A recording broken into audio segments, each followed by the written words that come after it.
নমস্কার। যুক্তি তর্ক সঙ্গে অর্কয়ে আপনাদের স্বাগত। আপনাদের সঙ্গে আমি অর্কপ্রভু সরকার। আজকে থাম্বনেলটা দিয়েছি, রাজ্যে কি বিধানসভা নির্বাচন এগিয়ে আসবে? নির্ধারিত সময়ে বিধানসভা নির্বাচন হলে সেটা ২৬ সালের মাঝামাঝি হওয়ার কথা,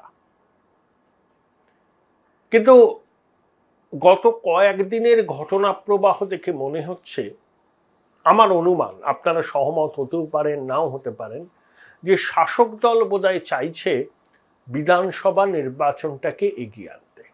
কেন? দেখুন, ২০১২ সাল থেকেই পুজোতে ক্লাবগুলোকে অনুদান দেওয়ার বিষয়টা আছে। ২৫,০০০ টাকা করে দেওয়া হতো, তারপরে ৫০, কোভিডের সময় ৬০, এবার ১,৮৫,০০০ এবং মুখ্যমন্ত্রী ঘোষণা করে দিলেন সামনের বারের পুজোয় তিনি ১,০০,০০০ টাকা দেবেন। এর জন্য রাজকোষ থেকে যাবে বোধহয় ৩৬৫ কোটি টাকা। যে মুখ্যমন্ত্রী যে এক ধাপে এতটা বাড়িয়ে দেবেন, তাঁর পদস্থ আমলারা কি জানতেন এটা? আমার মনে হয় জানতেন না, কারণ এটা মুখ্যমন্ত্রী ইনস্ট্যান্ট বলেন, তিনি ট্রেডমিলে হাঁটতে হাঁটতে বাজেট করেন না। তো এরকমই ওনার মনে হলো, বলে দিলেন ৮৫, পরের বার ১,০০,০০০। অর্থ সচিব, মুখ্য সচিব, উপদেষ্টা এরা কেউ জানতেন? আমার মনে হয় না জানতেন, বা জানতেও পারেন, জানি না, স্পেকুলেট করছি আমি। কিন্তু মুখ্যমন্ত্রী ভাবেন তিনি অর্থনীতিটা খুব ভালো বোঝেন, কতটা বোঝেন সেটা আপনারাই বলতে পারবেন, কিন্তু উনি রাজনীতিটা খুব অনেক তাবৎ নেতা মন্ত্রীকে ১০ গোল দিতে পারবেন, এটা আমার বিশ্বাস। তাই এমনি ৮৫-১,০০,০০০ তিনি করেননি। তার মনে ধারণা ছিল এভাবেই বাড়াবেন, আমলাকলকে তিনি হয়তো জানাননি, আমার অনুমান। কেন হঠাৎ করে ২০২৪-এর জুলাই মাসের পুজো কমিটির সঙ্গে বৈঠকে আগের বছর, মানে সামনের বছর পুজোতে ১,০০,০০০ টাকা করে দেওয়া হবে বললেন কেন? অনেকগুলো কারণ আছে। দেখুন, ক্লাব সংগঠনগুলোকে মুখ্যমন্ত্রী টাকা দেন তাদের সামাজিক কাজকর্ম এইসবের জন্য, এটা নিয়ে বিস্তর অভিযোগ আছে। বিরোধীরা বলেন যে এগুলো ঘুষ দেওয়া, যাতে ভোটের সময় ক্লাবের ছেলেমেয়েগুলো, এই ছেলেরা ভোটের কাজে তৃণমূলকে সহায়তা করে। কিন্তু এই পুজোতে টাকা দেওয়াটাতে আমি কিন্তু বিরোধী নই। আমার একটা প্রশ্ন আছে, যেমন ফিরহাদ হাকিমের চেতলা অগ্রণী, অরূপ বিশ্বাসের সুরুচি সংঘ, এরকম অনেক পুজো আছে। দেবাশিস কুমারের আছে, তার ভাইয়ারা পুজো করেন, বহু কলকাতার নাট্যল উদ্যান সংঘ, প্রত্যেক নেতারই একটা না একটা পুজো আছে। এই পুজোগুলোর বাজেট কোটি টাকার উপরে। এরা অন্তত বলতে পারেন যে এই টাকাটা আমার দরকার নেই। যেমন সন্তোষ মিত্র স্কোয়ার বলে যে আমরা এটা নেব না, এটা একটা রাজনীতির রং সন্তোষ মিত্র স্কোয়ার দেয়, কারণ ওই পুজোর উদ্যোক্তা সজল বিজেপির দাপুটের নেতা, কাউন্সিলর। কিন্তু ফিরহাদ হাকিম, অরূপ বিশ্বাস, দেবাশিস কুমার প্রমুখরা তো বলতেই পারেন যে আমাদের পুজোর বাজেট কয়েক কোটি টাকা, আমাদের এই অনুদানের দরকার নেই, বরঞ্চ যে সমস্ত পুজোগুলো ঢুকছে, যাদের সহায়তা দরকার তাদের সংখ্যা বাড়ানো হোক। কিন্তু আমি জানি না তারা একথা আদৌ বলেন কিনা। আমি জানি সজল ঘোষ বলেন তার এই অনুদান দরকার নেই। পুজোতে ৫০,০০০ কোটি টাকার ব্যবসা হয়, অনেকের সম্বৎসরের রোজগার পুজোতে করে, দেশের টাকা দেশেই থাকে, রাজ্যের টাকা রাজ্যেই থাকে। তাই পুজোতে অনুদান দেওয়ার মধ্যে আমি কোনো দোষের কিছু দেখি না, এটা আমার ব্যক্তিগত মত। কয়েক লক্ষ মানুষের সম্বৎসরের রুটি রুজির বন্দোবস্ত হয় এই পুজোকে কেন্দ্র করে, আর সেখানে যদি সরকার সহায়তা করে অসুবিধা কি? আর মমতা বন্দ্যোপাধ্যায় পুজোটাকে বিশ্ব মানচিত্রে তুলে ধরার জন্য চেষ্টাও করেছেন। ইউনেস্কোর আবহমানকালের ঐতিহ্যে কলকাতার দুর্গাপুজো জায়গা পেয়েছে। আমি তার পুজোতে ক্লাবগুলোকে অনুদান দেওয়া নিয়ে কোনো কটাক্ষ করতে চাই না, বরঞ্চ আমি সমর্থনই করি। কিন্তু যাদের পুজোর বাজেট কোটি টাকার বেশি, তারা অন্তত এই সদিচ্ছাটা দেখাক, তারা বলুক যে এই টাকার আমাদের দরকার নেই। জানি না কজন এই সদিচ্ছা শেষ পর্যন্ত দেখাবে। এবার হঠাৎ করে ২০২৪-এর জুলাইয়ে ২০২৫-এর পুজোর কথা ঘোষণা করলেন কেন, অনুদানের কথা? দেখুন, বিজেপি বারবার করে বলছে যে ভোট ব্যাংকে তুষ্ট করা, তোষণ করাই হচ্ছে তৃণমূল সরকারের প্রধান লক্ষ্য। ভোট ব্যাংক উজাড় করে ভোট দিয়েছে তৃণমূলকে, সেই জন্যই তৃণমূল জিতেছে। আর সনাতনী কনসলিডেশন 55% বিজেপির পক্ষে। শুভেন্দু অধিকারী সেদিনকে কি বললেন? যারা আমাদের সঙ্গে আছে আমরা তাদের সঙ্গে আছি, যারা আমাদের সঙ্গে নেই আমরা তাদের সঙ্গে নেই, পরিষ্কার বলে দিয়েছেন। মমতা বন্দ্যোপাধ্যায় যে শারদোৎসবে ক্লাবগুলোকে টাকা দিচ্ছেন, বার্তাটা খুব স্পষ্ট। বিজেপি যে অভিযোগে করুক না কেন, তিনি দুর্গোৎসবের পাশেও আছেন, অন্যান্য ধর্মের অনুষ্ঠানেও পাশে আছেন। তার সেই স্লোগান, ধর্ম যার যার উৎসব সবার। অর্থাৎ হিন্দুদের যে একটা অংশ খুব ধর্মনিরপেক্ষতার বড়াই করে, সেই অংশকে টার্গেট করেই কিন্তু মমতা বন্দ্যোপাধ্যায় এই উদ্যোগটা নেন, যে পুজোয় ক্লাবগুলোকে অনুদান। হিন্দুদের সেই অংশটা যারা মনে করে যে বিজেপির হিন্দুত্বের ধারকবাহক নয়, হিন্দুদের একমাত্র রক্ষাকর্তা বিজেপি নয়, তারা মমতা বন্দ্যোপাধ্যায় ইনক্লুসিভ পলিটিক্সকে সমর্থন করে।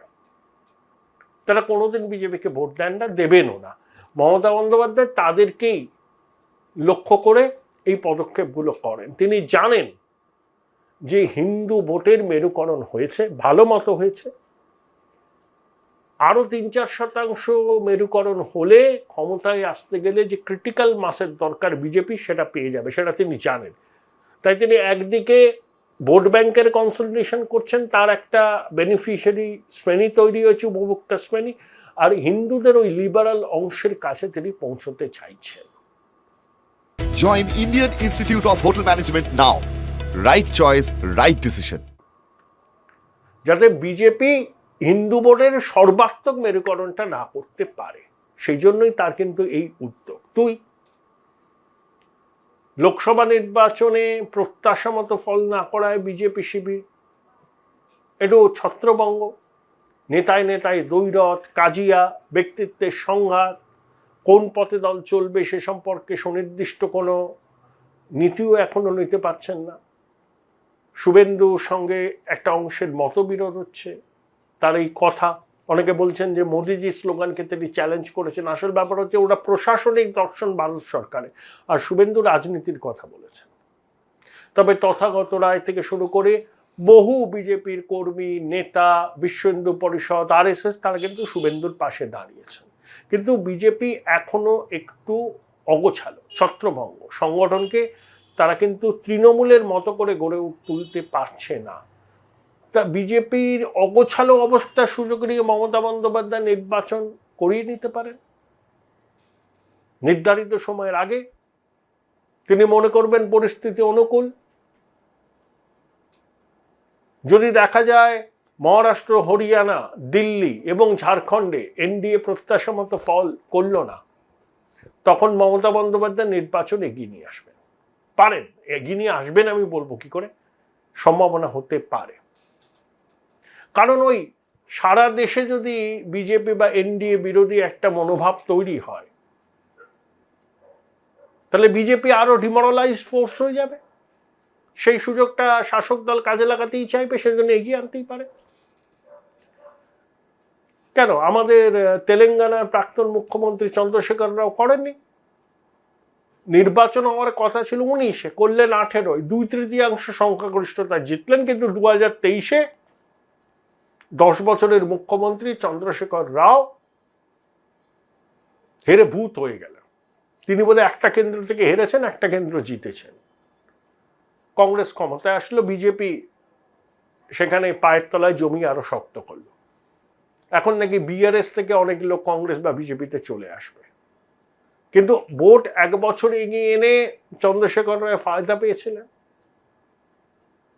দ্বিতীয়বারের জন্য ক্ষমতায় এসেছিলেন। আবার অটলজি প্রয়াত প্রমোদ মহাজনের পরামর্শে 2004-এর নির্বাচন হওয়ার কথা ছিল শীতকালে, 6 মাস আগিয়ে দিলেন ইন্ডিয়া শাইনিং স্লোগানকে বর করে। কিন্তু বিজেপির স্বপ্ন পূরণ হয়নি, এনডিএ ক্ষমতায় আসতে পারল না।